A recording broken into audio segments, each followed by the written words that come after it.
The endless dark tide of Nurgle is here. Papa Nurgle has gestured vaguely in the direction of the hive city of Tertium, and now you and your band of rejects must do something about it. My history with the 40K lore is a bit tumultuous, to say the least. At least on the large scale, the macro stuff. It tends to be a little bit too edgy for me with dark stuff like, 1,000 psychers a day being fed to the Emperor like some sort of psychic Slurpee so that he can glow really hard. Just generally trying to be as dark as possible, very edgy, the darkest dark, blacker than black. And trying to read up on the lore can sometimes be like trying to read the entirety of Wikipedia in one setting. But I love when you get down to like the nitty gritty, the individual characters and individual stories, and that is what Darktide does perfectly. No, this is not Space Marine versus Orcs, Army versus Army. This is a group of suicidal maniacs running headfirst into the poop-enjoying cultists of Nurgle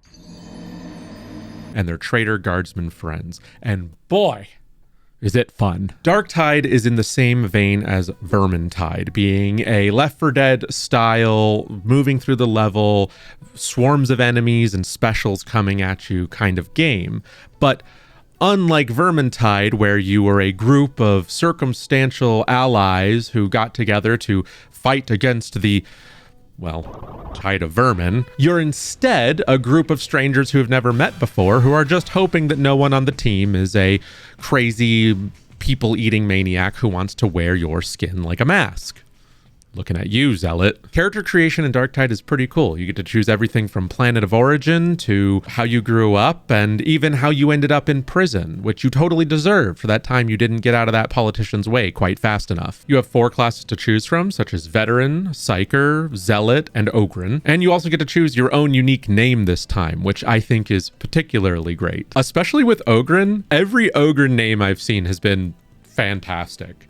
At worst, they've been mediocre but still on brand, and many others have just caused me to laugh a lot at just everything they do. Ogryn are fantastic, and absolutely everyone got the fucking memo. After a short stint escaping from your prison cell, thanks to some traitor guardsmen breaking out their own buddy, you help the lady in charge, and she takes you to join the forces of Mom from Futurama. And as a new member of the Ordo Hereticus, it is your job to stop the fart smellers of Nurgle from stinking up all of the city. Gameplay-wise, it has a lot going for it that's really refreshing. Unlike Vermintide's heavy emphasis on melee, where ranged was just used for special circumstances or when you needed to take out a special from far away, Darktide has a nice balance between ranged and melee, where both are viable and useful for different situations. And nothing is quite as satisfied as mulching a man alive using the chainsword. Should have taken the Emperor pill, buddy. It has a huge selection of weapons, all of which feel great. With a few exceptions, such as the plasma rifle or the Hellbore rifle, which feel like they need another look at by the developer. They just feel like not very good in compared to the other things that you can get. But most are unique and complement different ways of dealing with different kinds of enemies. The flamethrower, for example, which is unique to the Zealot, is great for clearing out hordes, even on the higher difficulties, whereas the bolter or the revolver are great for dealing with specials from a long-ranged or armored targets. The shotgun also feels great. One of the big problems in video games is most people seem to think that shotguns have 2 ranges. Point blank range, where they basically cause people to self-destruct from the inside, and 6 feet and beyond, where they tickle. I own a shotgun. I like taking it to the range. I can tell you for a fact that it works really well even from far away, and Fat Shark got the memo. They clearly like to go shooting themselves, because the shotgun in Darktide is really good even at medium range, where you can still pop a guy or even a special in the head and their head explodes. Probably not the most realistic, but more realistic than Call of Duty. My friends and I have put a ton of hours into the game already, and we're gonna put a lot more. It's been hard to be without any interesting co-op games for so long, but Darktide, it's that. With the way that missions work, you have a lot of variety to choose from, and there's gonna be even more faster because the way they've designed levels this time is that they're more modular. They've already got these set pieces that they can reuse, but adjust them in different ways so that they can feel fresh, which means we're not going to be stuck with the same levels over and over. I love that. Now, there are a few issues with the game, and I'm not just talking about getting vored by a giant slug, which is the worst fetish. One big thing has to do with party comp. It often feels like that without at least one Ogryn and one veteran on the team, you really feel it when they're missing. You know, if there's no Ogryn, you feel it. If there's no veteran, you feel it. A group of 4 zealots can get the job done, but if you just add one Ogryn, you feel the difference. If you just add one veteran, you feel the difference. And if you add one of each, the difficulty drops significantly. While on the other hand, as cool as Psykers are, and they are very cool, they're so squishy for what they do that it often feels like you actually feel it when they are there rather than when they're not there. It hurts to have a Psyker in the party. And that kind of sucks because they do some pretty good crowd control. The lightning can stun enemies really well, especially enemies that can't be stunned. But if any of the big boys go down, a Psyker finds himself with very little options to deal with anything. And a lot of the stuff they bring to the table, such as head pops, can basically be done by another class just as well, or even in some cases better. Hitting F on a veteran lets you highlight all of the specials that you would usually be trying to pick off with a Psyker.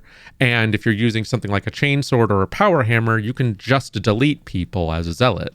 Another thing that I want to talk about is just some small UI problems, one of which being the shop and just item inspection. When you want to sell an item, for example, there's no sell button. Instead, you have to go into the menu, look at the item, click on it, hold down X to discard, and then you receive money as if you sold it, which is a little bit odd instead of just having a sell button, which also goes along with the fact that there's just currently no crafting in the game of any kind. You can upgrade items, but that's about it. Also, combos are kind of odd. You can tell what they are, but to know what the symbols mean for a melee weapons combo, you don't just know. You actually have to go and inspect the item and then mouse over the icon to get an explanation, which I mean, sure, the information is there, but it's not very intuitive, and I wouldn't have guessed that if someone hadn't told me. There should just be like a little legend or something, or maybe when you hit inspect, it should just automatically pop up the description of those things. There's so much information on the screen on the inspection page. It's kind of weird to me that it doesn't automatically tell you what these symbols mean. Because at a glance, / or try arrow doesn't mean anything. And without someone telling me, I would have never known to mouse over it.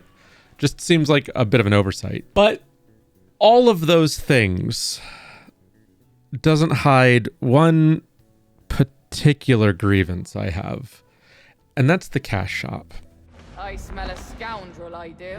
No. Now, I'm not against microtransactions. We've talked about them in multiple videos. I've got a video just about microtransactions. We talked about them in our the Overwatch video. I'm not against them per se, but I don't like when they seem incredibly predatory or in bad taste.